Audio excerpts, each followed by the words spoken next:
Бүгүнкү сабагыбыз ойлонуунун өнүгүүсү.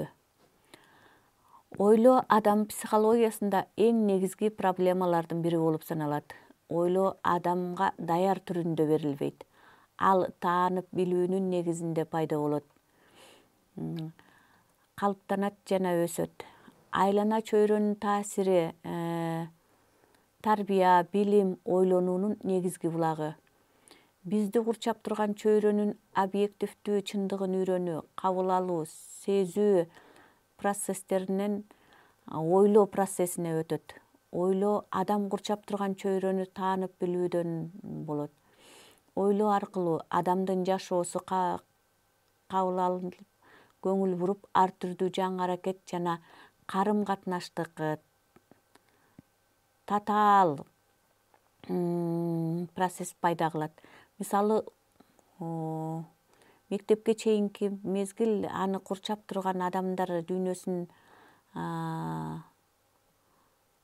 ачыла баштаган деп белгилеп, өсүп келе жаткан бала иш аракетинде анын заттык маанилүү бир процессти өздөштүрө баштайт. Ал заттарды колдонууга өтөт. Ушундай иш аракет менен чөйрөнүн кеңейиши ойлонууну талап кылат жана ойлонуусуна таасир этет. Ойлонуу 1 жаштын аягында 2 жашта байкалып калат деп окумуштуулар байкоо жүргүзүүнүн негизинде далилдешкен. Ойлоо бул курчап турган дүйнөнүн баш мээде чагылышынын жогорку формасы.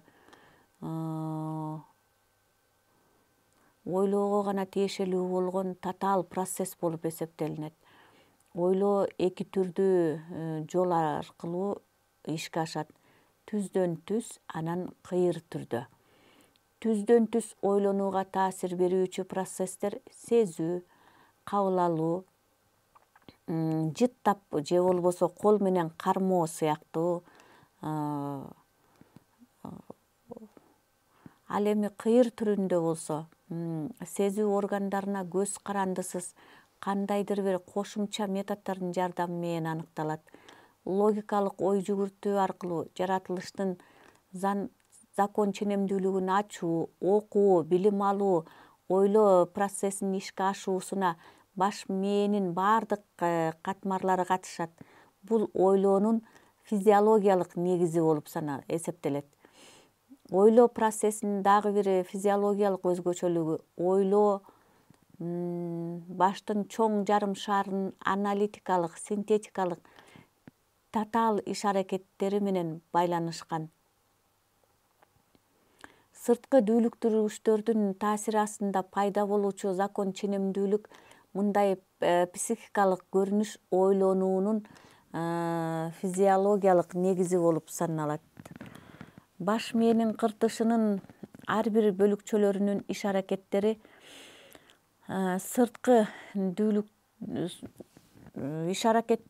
бул сырткы дүүлүктүргүчтөр менен аныкталат.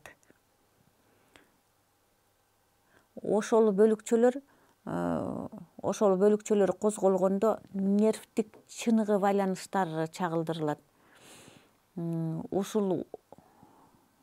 Бул ойлоо процессинин берилиши.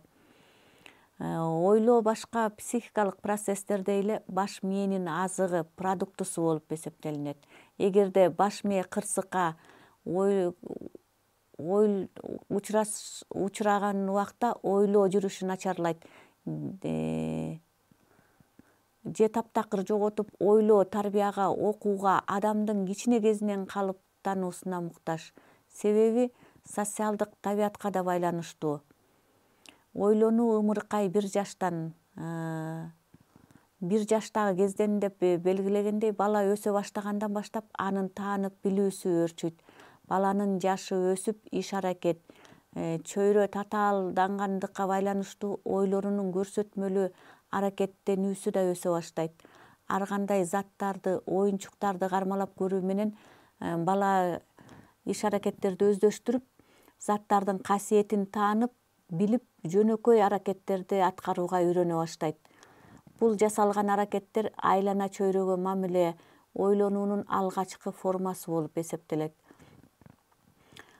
Эрте жаш мезгилдеги бөбөктүн ойлонуусунун өнүгүүсүнө анын практикалык өздөштүрүүсүнүн өзгөчөлүгү керек. Аракеттерди аткарууда сөз көрсөтмөсү, айтуулар баланын ой процессине таасир этет. Өсүп келе жаткан ымыркай балага иш аракети, адамдар ортосундагы мамилелер, башкача айтканда баланын ойлоо процессинин өсүшүнө негизги көмөк болот. Венгер улуулар ата-эне менен баланын биргелешкен маселелерин баланын оюн, иш аракеттери менен байланыштырат. Оюн түрүндөгү иш аракети бала кезде өнүгүүнүн турмуштук мектеби. Себеби оюн аркылуу айлана чөйрө менен байланышып, мамиле түзүп, аны таанып билүү, ойлонууну өстүрөт. Бала алгачкы ирет улуулардын көрсөтмөсү, аңгемелешүүсүнүн натыйжасында кругозору кеңейип, өсүп, ойлоо процесси жакшырат. Мектеп жашына чейинки пайда болгон ойлоо процесси бала мектепке ойдун жакын ыкмаларына ээ болуусунун негизинде ой процесси маанилүү түрдө жаңы баскычка өтөт. 5-6 жашар балада түшүндүрүүчү реч пайда болот. Ал курбуларына оюнчугун айтып, ойноо эрежелерин түшүндүрүүгө аракеттенет. Мындай реч жаңыдан өнүгө баштаган бала ата-эненин түшүндүрүүсүн аягына чыдап уга албайт. Атайын шарт түзүп, кызыктырып, талап коюп, сен угуп, мага берчи деш керек. Бул убакта Выготскийдин айтуусу боюнча бала өзүнчө сүйлөө, өзүнө кайрылуу, сүйлөө речи, эгоцентрикалык реч пайда болот. Ал ички жана сырткы реч формасында өнүгөт. Ичинен ойлоп, сөз таап, анан айтууга бала акырындап көнө баштайт. Ар бир баланын жаратылышы ар башка. Бир үйдө жашаган балдар да бири-бирине окшобойт. Себеби ар бир баланын ортосунда байланыш башка жана ар бир балага болгон мамилеси бирдей эмес экенин изилдөөчүлөр белгилешкен. Демек, адамды тарбия, окуу, билим алуу мүмкүнчүлүгүнөн ажыратсак, анда ойлоо процесси жаралмак эмес.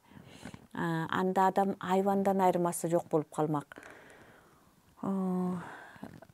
Ойлоо бул адам өзү жашаган чөйрөгө көз каранды болоору шексиз. Ойлонуунун процесстерине илимий тил менен которгондо төмөндөгүлөр кирет. Анализ, синтез, салыштыруу, жалпылоо. Анализ таанып билүүчү объектинин касиетине, байланышына, катышына жараша болот. Анализ мезгилинде же анын жүрүшүндө ошол нерсенин кызыктуу, маанилүү, эң негизги бөлүгү болгон күчтүү дүүлүктүргүчтөр чечүүчү негизги ролду ойнойт. Ушул күчтүү дүүлүктүргүчтөр баш мээнин кыртышын ойготуп,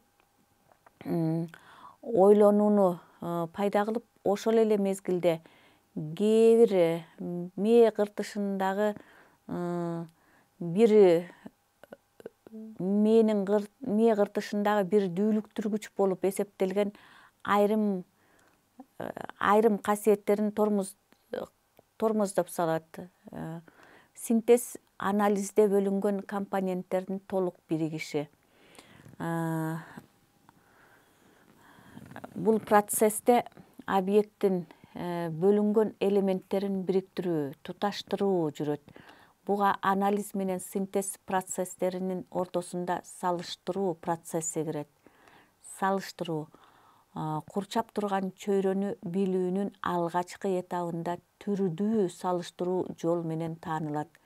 Бир нече нерселерди, буюмдарды салыштыруу, алардын бири-бирине жакындатуу. Синтезден ушундай бири-бирине жакындатуу синтетикалык актынын жүрүшүндө анализ процесси болуп өтөт. Башкача айтканда, салыштырмалуу кубулуштардын, нерселердин, окуялардын жалпы окшоштуктары жана айырмачылыктары бөлүнөт. Мисалы, студент маданияттын түрдүү функцияларынын түшүндүрмөсүн салыштырып, педагогдун жардамы менен маданияттын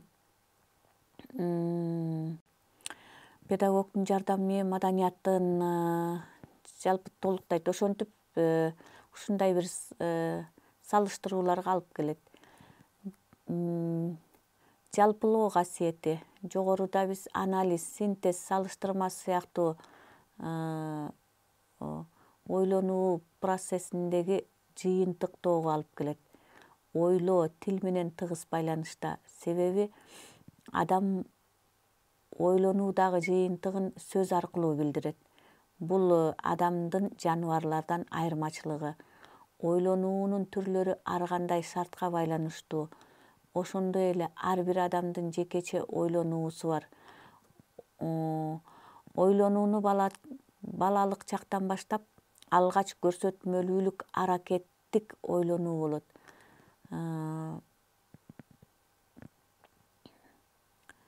Мектеп жашка чейинки балдарда ойлонуунун көрсөтмөлүк аракеттик түрү жакшы. Балдар ушул куракта оюнчуктар менен таанып билүүсү кеңейип, улуулардын таасири менен ойлонуу аракети өсө баштайт.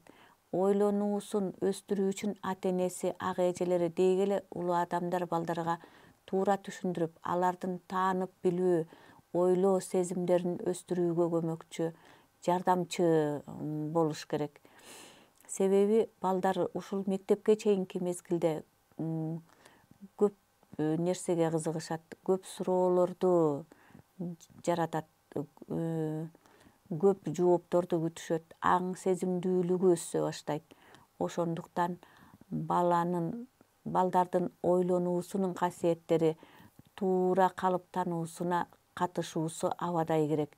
Бирок улуулар балдарды ар тараптуу кызыктыруу менен түшүнүк бериш керек. Мисалы, балдар кичине кезинен эле музыкага, адабиятка, ырга, тарыхка болгон кызыгуусу болот. Бирок заманга туура көз караштагы ойлонуу сезимин, жөндөмдүүлүгүн, байланыштуу бир иш аракетке көбүрөөк көңүл буруу, балдардын жашоо турмушунда өз ордун табаарына улуулар себепчи болору талашсыз. Азыркы мезгилдин эң керектүүсү болгон компьютер, телевизор, радио эсептелет. Бирок булардан балдардын ойлонуусуна, аң сезимдүүлүгүн өстүрүү жактарын алууга улуулар көзөмөлдөп туруш керек. Көрсөтмөлүүлүк образдык ойлоо мектепке чейинки 4-төн 7 жашка чейинки балдарда ойлонуунун образдык түрү өнүгүп калган мезгил болот. Мисалы, ушул курактагы балдар жомокторду укканда эмоционалдуу, образдуу кабыл алат. Ошондуктан ойлонуунун образдуу чагылдырылышын балдардан байкоо кыйындыкка турбайт. Ойлонуунун бул түрү балдарда кездешпейт. Ар бир адамда таң калтырган, өзгөчөлөнгөн бир нерсени сөзсүз башкача сезим пайда болот. Ушундай сезим өзгөчө чыгармачыл адамда көбүрөөк кездешет. Ар бир көрсөтмөлүү, кооздук, тоо, суу, жамгыр дейбиз. Ал адамдын сезимин образдык ойлонуусуна жол ачат да, бир нече сонун музыкалар, адабий чыгармалар, ырлар, романстар, сүрөттөр жаралат. Демек, ойлоо адамдын психикалык касиеттеринин өзгөчөлөнгөн кубулуштарынан пайда болгон сезим десек болот. Белгилүү психолог Немов ойлонуунун түрлөрүн төмөндөгүчө көрсөткөн. Теориялык, анан практикалык. Теориялык ойлонуу түшүнүктүк, образдык, практикалык ойлонуу көрсөтмөлүүлүк, образдык, көрсөтмөлүүлүк, аракеттик. Немов белгилегендей, теориялык кабыл алуудан практикалык ойлонууну жаратат. Ал эми кошумча иретинде көрсөтмөлүүлүк болсо, ойлонуунун образдуу, аракеттик ишмердүүлүгүнө жол ачат. Адамдын жасаган бир иш аракети ойлонуу аркылуу болору белгилүү. Ойлоо конкреттүү нерседен абстрактуу нерсеге бет алганда, эгерде ал ойлоо болсо, акыйкаттан алыстабайт, кайра жакындайт деп Гегель философиялык ой жүгүртүүсүндө көрсөткөн. Адамдын жашоосунда ойлоо эң маанилүү психикалык касиеттердин бири экендигин кыргыз элинин ооз-эки чыгармаларынан да кездештиребиз. Мисалы, ойносоң да ойлоп сүйлө, ой сөзүмдүн сандыгы, бутунан мүдүрүлгөн турат, тилине мүдүрүлгөн турбайт жана башка ушул сыяктуу накыл таамай сөздөрдү ойлонуунун мааниси тууралуу коомдон коомго, муундан муунга өтүп, этно-психологиялык билим катары ушул мезгилге чейин эл арасында айтылып келет.